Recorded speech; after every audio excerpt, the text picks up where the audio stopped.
everyone for joining us today for this panel, Vegan Standards and Food Labelling Laws in Australia. My name is Margot Metcalf from International Exhibition and Conference Group, IEC, and I'd like to welcome Greg McFarlane, Board Director from Vegan Australia, and Ken Goldstein, Managing Director from Fussy Vegan. Welcome to you both and thank you for joining us today. We've only got around 20 minutes today to go over a few questions. And so without further ado, let's go. Let me ask you this. What does the word vegan mean?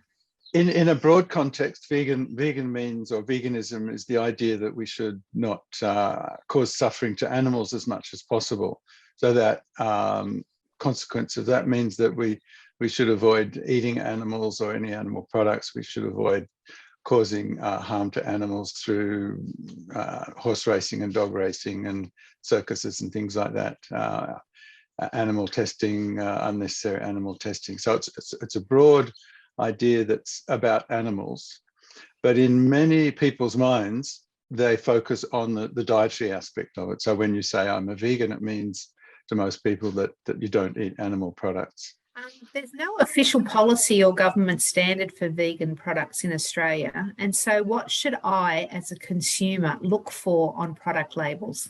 I think initially the first thing to look for is a vegan certified label, which is, so, in Australia, we have Vegan Australia, which is the main certifying body.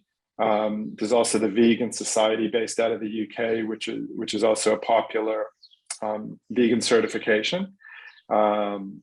There's also Vegan Action out of the USA. But it's important to look for, if you're looking at the label, for a vegan certification, because as you said, the term isn't regulated under the food labeling laws in Australia, which means any manufacturer could put vegan on the label.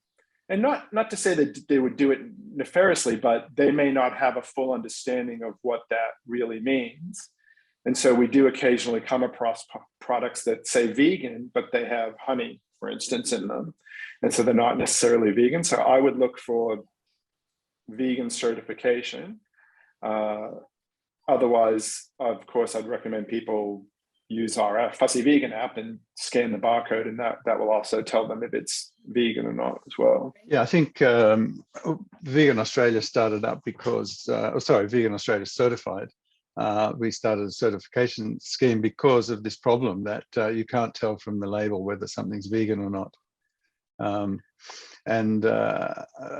The UK vegan mark, which is very well known, it's in the shape of a sunflower, a V with a sunflower on it. There was a need for an Australian version, and because there's no real legal standard for what vegan means. And I think that's why Fussy Vegan app started up as well, so that people could tell quickly whether something was vegan or not. Some of the things that we can't determine from just looking at the label is whether there was animal testing on the product or whether animal ingredients were used in the production process. Yeah, so you need to delve in a bit more deeply than just the ingredients label. And not to mention as well that there's, in Australia, the approved food additives, there's many of them that could be either animal derived or non-animal derived, but it's still the same additive number. 471 is a good example. That's an emulsifier that could be animal derived, it could be plant derived, but there's no way to tell that from just looking at the number on the ingredients list, unless the manufacturer is specifically specified from soy, which they do sometimes, but not all the time.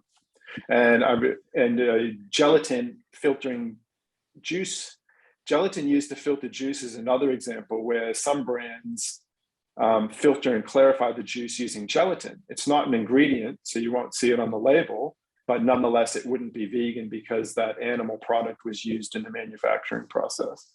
It's a really grey area, isn't it? It can be, yes, it is, which is why, as I said, Greg started the Vegan Australia certification and why I started the Fussy Vegan app. There's also a lot of reluctance, I think, on behalf of manufacturers to put a vegan label on a product simply because they may not understand. They don't want to get in trouble if they get it wrong. Or sometimes it's just the perception of they don't want to put a vegan label on it for whatever reason, but that doesn't mean the product's not vegan. And so quite often, and this is an important one for people to know, if they just ring a manufacturer and say, is this vegan? You might get a no response, but that doesn't mean it's not vegan. It just means that the manufacturer hasn't decided to put a vegan label on it. Which is why I say if people use our app, it's easier. But if they want to ring the manufacturer themselves, then I guess the important questions to ask are, does the product contain any animal ingredients? Were any animal ingredients used in the manufacturing process?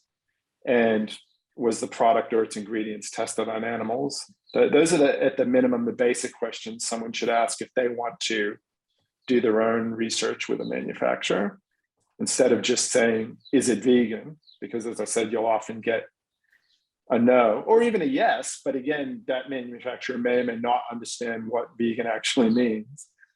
One of the other things I wanted to ask you was I often see may contain on a product label. What does that mean?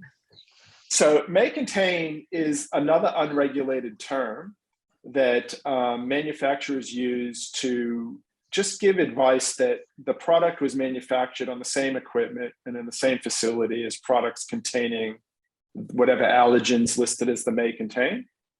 And as I said, it is an unregulated term as well.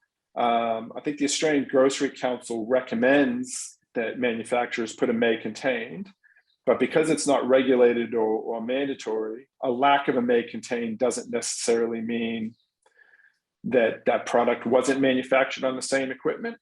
From a vegan perspective, though, may contains don't affect the vegan status provided the manufacturer has followed what they call good manufacturing process, GMP, which is that they clean the equipment between production runs, which most manufacturers do, not necessarily to give it a vegan status, but just so that, you know, the chocolate ice cream doesn't taste like vanilla ice cream. They will generally, you know, clean equipment between production runs. So that's generally what a may contain is, though. It's just advising the consumer that if they have a really severe allergy, just be aware that there is a very low chance that possibly there could be presence of that allergen. But may contains in general don't affect the vegan status of a product. Yeah, that can sometimes be a little bit contentious. If the other day someone emailed Vegan Australia and said, you've certified a product, but it has a may contains crustaceans label on the packaging. And yes, that's still vegan. It was probably some sort of a sauce, and maybe there's fish sauce made in the same factory, and they put on the label because crustaceans is an allergy, and I think a serious allergy. They have to put that on the label just in case there's some cross contamination. But from a vegan point of view, that animal product is not a deliberate part of the recipe. It's not added to the recipe. It would be an accidental cross contamination. But yes, the most common may contains, I suppose, is dairy products. But yeah, it can range to pretty much everything if the factory happens to be using those animal products. Yeah, the process of manufacturing has changed so much over time, hasn't it? You know, all of the intolerances and things that they have to be really careful about these days. It's a whole different ballgame. It is, and it's also important to note that a lot of people from the vegan community are surprised to learn that their vegan food is manufactured in the same facility as non-vegan food. And that's because manufacturing equipment and facilities are very, very expensive these days. It's so high tech that it's quite common for even fully vegan brands to be having their products actually manufactured in the same facility as other brands that are non-vegan. And so may contain is quite common to see on vegan products. And just to follow up on that, it's a criteria or that everyone agrees on. All the major vegan certification bodies around the world do allow that. They, the conditions are no animal products, no testing, no animal products in the process. But there's this possibility that there's some cross-contamination. So that's something that we need to educate people about, that there's sometimes a confusion that a vegan product is dairy-free. And so, if someone with a dairy allergy has a vegan product, they'll mistakenly sometimes assume that there's no dairy in it. And unfortunately, due to the way things are manufactured, there is a small possibility. It is very low risk, though, so people shouldn't think that they're going to consume dairy, but it's just understanding the difference between when you say gluten-free, dairy-free, those are regulated terms by the government under the food labeling law. So manufacturers have to follow very specific guidelines to label something as, say, dairy-free, whereas for vegan, we don't have that government regulation of as strict a thing. So the risk would still be very low that you would consume dairy. But as Greg said, if you shouldn't rely on a vegan status if you have a severe allergy to an animal ingredient on its own, and you should look for a further dairy-free, for example, statement on the label from the manufacturer, just for that rare occasion, because we do see recalls happen from time to time with products.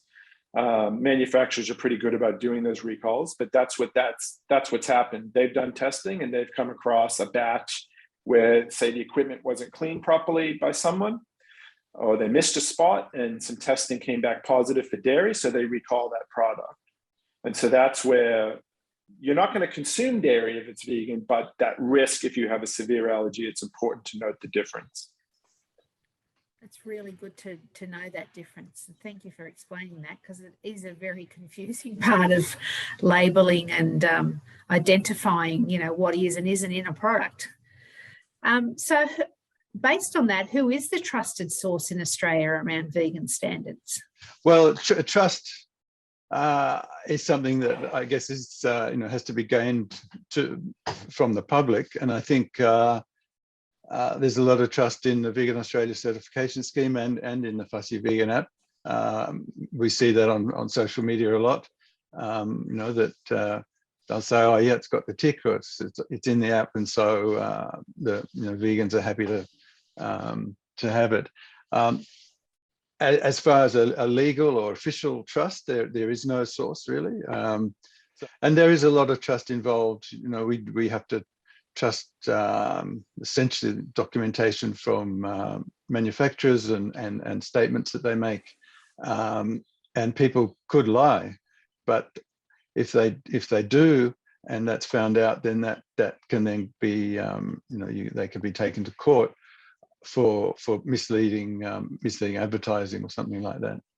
That's where, following on what Greg said, so while under food labeling law there's no definition of vegan, but then under consumer law, say with the ACCC or the state fair trade and consumer affairs departments, as Greg said, there still could be consequences around mislabeling something as vegan under those laws, even if it's not under food labeling laws. Again, a very grey area that I'm sure you both grapple with every day. Every day. Yeah. Now, is plant-based the same as vegan? I think there's many definitions of plant-based. I would say that probably the best definition of plant-based is a product has no animal products in it. So it ticks that first step of being vegan in that there's no animal products in it, but it may be tested on animals and it may have been purified using animal products somewhere as processing aids, and that's probably the best definition we could hope for. But unfortunately, there's no legal definition, not even a sort of a standard. I think some of the many products that are labeled plant-based contain animal products, particularly non-meat animal products like eggs and dairy. I think Ken, you've done some research on this, haven't you? Yeah, well, we've got, just shy of 100,000 products in our app database. And when I look at things that have a plant-based label on them, about 50% aren't actually vegan, because they either, Greg said, the majority of the time it's dairy and egg, but occasionally we do come across something that says plant-based, where it might be 90% plant-based, but there's a bit of fish in it or a bit of chicken in it. So it's really a marketing term used by manufacturers, and they all have different definitions of that. In the US, there is a new plant-based certification that follows the definition that Greg first said, which is no animal ingredients, but they don't take into account animal testing or processing aids.